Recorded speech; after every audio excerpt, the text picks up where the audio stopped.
Handstand walks can be a bit of a funny thing. When you're doing them, it feels like you're about to tip over and die, and that's totally understandable. If you're planning on learning how to do a handstand walk whatsoever, it's always recommended that you work on handstand marching first. Handstand marching itself is by definition just taking steps, and that's the goal, is keeping your balance, having your feet above your body, and then if your feet start tipping over one way, no matter which direction it is, trying to correct for that. Now, if you've already mastered the handstand march and you're looking to handstand walk, there's a couple things that you need to remind yourself. Number one, arching is not necessarily going to help.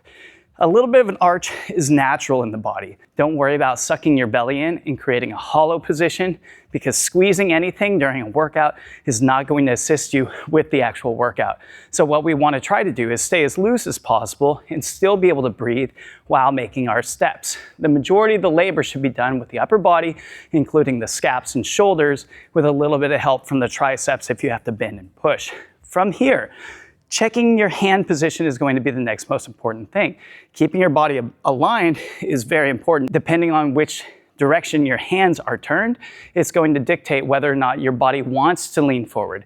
For example, if I want to lean forward but my hands are straight, this is going to cause a little bit of controversy in my wrist, as it doesn't like to let me bend that way. So in respect to that, you feel like you need to lean your lower body over the top, and that's what causes a lot of people to start doing handstand walks with this arch position. The arch position isn't necessarily bad, but over time it can start to collapse, and that's going to cause a little bit of lower back fatigue, abdominal fatigue, pain, or just cause a little looseness in the legs because they're dangling over the top. And if one starts moving fast, it'll pull you down.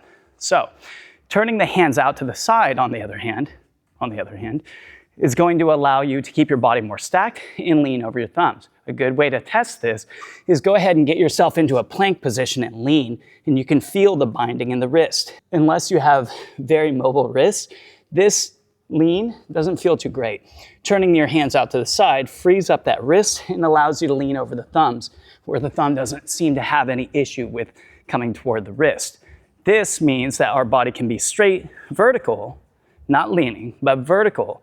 And all we need to do is lead our body weight by putting our shoulders past our thumbs. When you're in the handstand walk position, that would look like this, leaning my thumbs forward.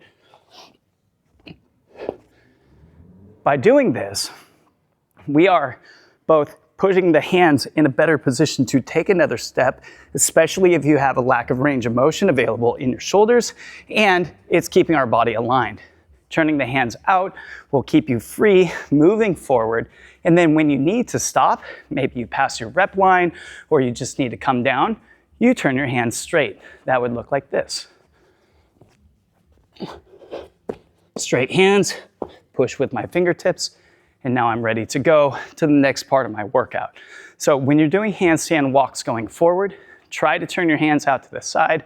It may feel a little bit loose, like your body wants to fly over that way at first if you're used to having your hands straight, but trust me, turning the hands out to the side is a much easier position on your wrists, and it makes leaning with a straight body much easier, and feels like the handstand will actually walk quite freely and let you continue on your path.